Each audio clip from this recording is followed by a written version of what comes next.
কৃষক বন্ধু প্রকল্প নিয়ে অত্যন্ত গুরুত্বপূর্ণ একটা আপডেট নিয়ে আমরা আজকের এই ভিডিওতে কথা বলবো। আপনি যদি কৃষক বন্ধু প্রকল্পে আর্থিক সহায়তা পেয়ে থাকেন রাজ্য সরকার তরফ থেকে, অবশ্যই কিন্তু ভিডিওটি স্কিপ না করে আপনি ভিডিওটি শেষ পর্যন্ত দেখবেন। আমরা কয়েকদিন ধরে শুনে আসছি বিভিন্ন মিডিয়া সূত্রে যে কৃষক বন্ধু প্রকল্পে নতুন করে ভেরিফিকেশন শুরু হয়েছে। যদি এই ভেরিফিকেশন না করেন সেক্ষেত্রে কৃষক বন্ধু প্রকল্পের যে আর্থিক সহায়তাটা আপনি পেতেন সেই আর্থিক সহায়তাটা কিন্তু আপনি আর পাবেন না, অর্থাৎ কৃষক বন্ধু প্রকল্পের টাকাটা আর পাবেন না। এই মুহূর্তে আপনি যে স্ক্রিনে নোটিশটা দেখতে পাচ্ছেন এটা কিন্তু নামখানা ব্লক দক্ষিণ চব্বিশ পরগনার থেকে এই নোটিশটা এসছে এবং এই নোটিশে আপনি দেখতে পাচ্ছেন নোটিশে যেটা জানিয়ে দেওয়া হয়েছে পশ্চিমবঙ্গ সরকারের জারিকৃত বিজ্ঞপ্তি নম্বর, এবং এখানে বিজ্ঞপ্তি নম্বরটা দেখতে পাচ্ছেন অনুযায়ী কৃষক বন্ধু নতুন প্রকল্পের উপভোক্তাদের যাচাইকরণ, যুক্তিকরণ এবং পুনঃবৈধকরণ অর্থাৎ রিভ্যালিডেশন কর্মসূচি ক্যাম্পের মাধ্যমে সহকারী কৃষি অধিকর্তার কার্যালয় কর্মতীর্থ ভবন দক্ষিণ চন্দ্রনগর নামখানায় অনুষ্ঠিত হবে। উক্ত ক্যাম্পের সময়সূচি নিম্নরূপ। যেটা বোঝা যাচ্ছে যে কৃষক বন্ধু প্রকল্পের যে রিভ্যালিডেশন বা পুনর্বৈধীকরণ এবং যাচাইকরণ পুনরায় শুরু হয়েছে এবং সেই যাচাইকরণ সবাইকে করতে হবে। এখন প্রশ্ন হচ্ছে এই যে রিভ্যালিডেশন বা যাচাইকরণ প্রক্রিয়া কাদের করতে হবে এবং কাদের করার কোনো প্রয়োজন নেই। এই যাচাইকরণ প্রক্রিয়ার জন্য আপনি যে ফর্মটা পাবেন সেই ফর্ম আপনি কোথা থেকে পাবেন এবং সেই ফর্ম আপনি কিভাবে ফিল আপ করবেন, সেই ফর্মের সঙ্গে আপনি কি কি ডকুমেন্টস জমা করবেন এবং সেই ফর্ম এবং ওই সমস্ত সাপোর্টিং ডকুমেন্টস নিয়ে আপনি কোথায় জমা করলে আপনার কৃষক বন্ধু প্রকল্পের রিভ্যালিডেশন বা পুনঃবৈধকরণ বা যাচাইকরণ প্রক্রিয়াটা সম্পূর্ণ হবে, এই সমগ্র বিষয়টা নিয়ে কিন্তু আমরা আজকের এই ভিডিওতে বিস্তারিতভাবে জেনে নেওয়ার চেষ্টা করব। Welcome to my YouTube channel. ভিডিওটি দেখার জন্য অসংখ্য ধন্যবাদ। ভিডিওটি সম্পূর্ণভাবে দেখার আগে ছোট্ট একটা অনুরোধ, যদি চ্যানেলে নতুন হয়ে থাকেন অবশ্যই চ্যানেলটা সাবস্ক্রাইব করে রাখবেন এবং নোটিফিকেশনটা অন করে রাখবেন এই ধরনের সমস্ত আপডেট কিন্তু সবার আগে পাওয়ার জন্য। চলুন আজকের ভিডিওটি আমরা বিস্তারিতভাবে দেখে নিই।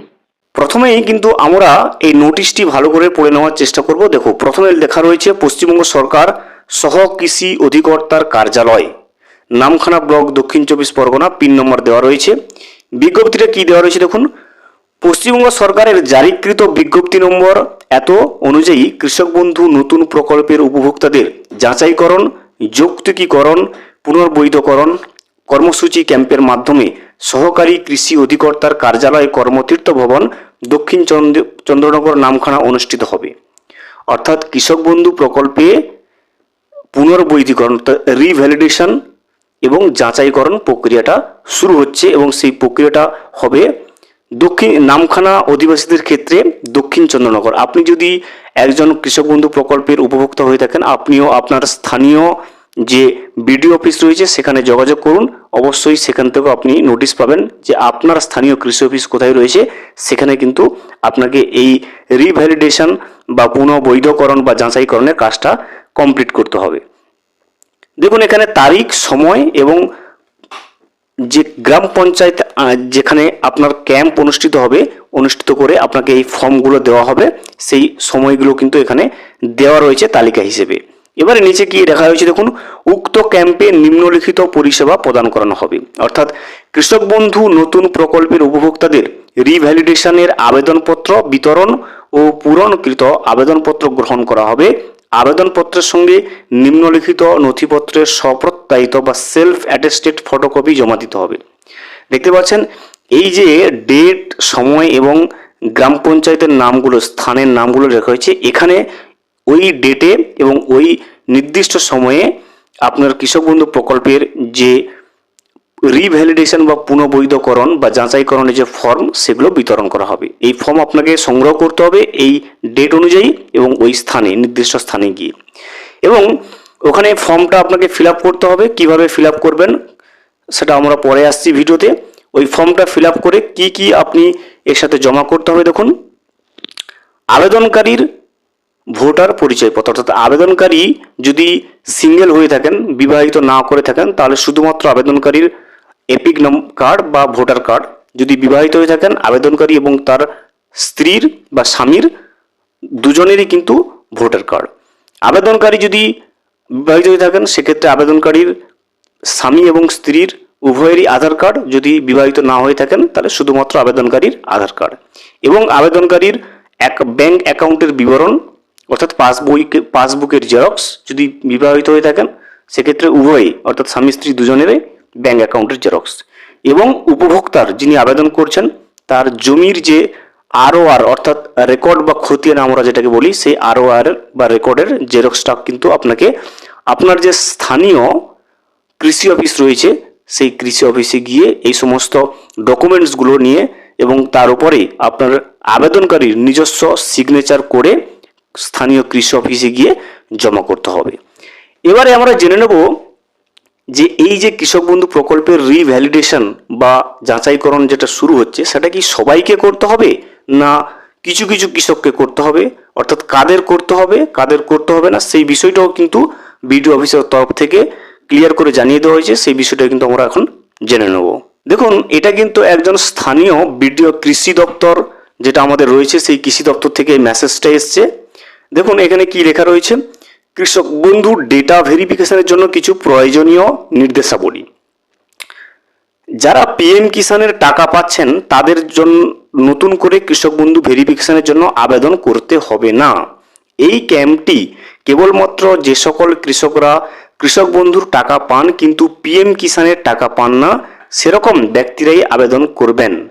নিম্নলিখিত ডকুমেন্টগুলি সঙ্গে রাখলে আপনাদের ফর্ম ফিল আপ করতে সুবিধা হবে। তাহলে যেটা আমরা বুঝলাম যে এই যে কৃষক বন্ধু প্রকল্পের রিভ্যালিডেশন বা যাচাইকরণ শুরু হয়েছে, এটা ওই সমস্ত কৃষকদের যারা পিএম কিষাণ পাচ্ছে না অথচ কৃষক বন্ধু টাকা পাচ্ছে।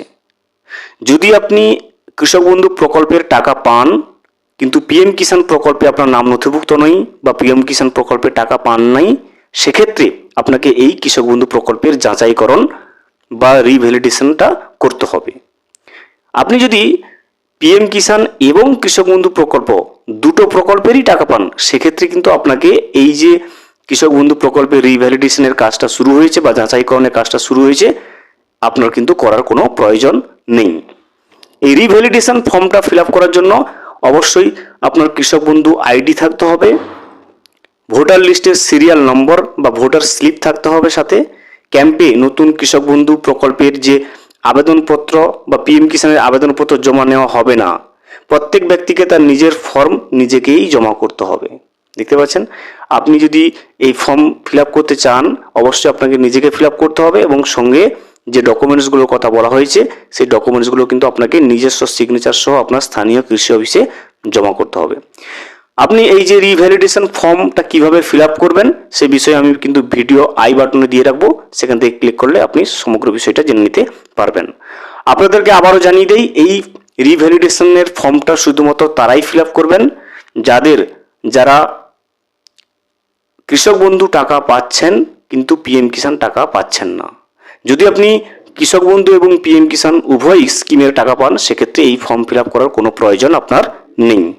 ভিডিওটি সম্পূর্ণভাবে দেখার জন্য অসংখ্য ধন্যবাদ। এখনো পর্যন্ত যদি চ্যানেলে নতুন হয়ে থাকেন এবং সাবস্ক্রাইব না করে থাকেন অনুগ্রহ করে চ্যানেলটা সাবস্ক্রাইব করে পাশে থাকবেন।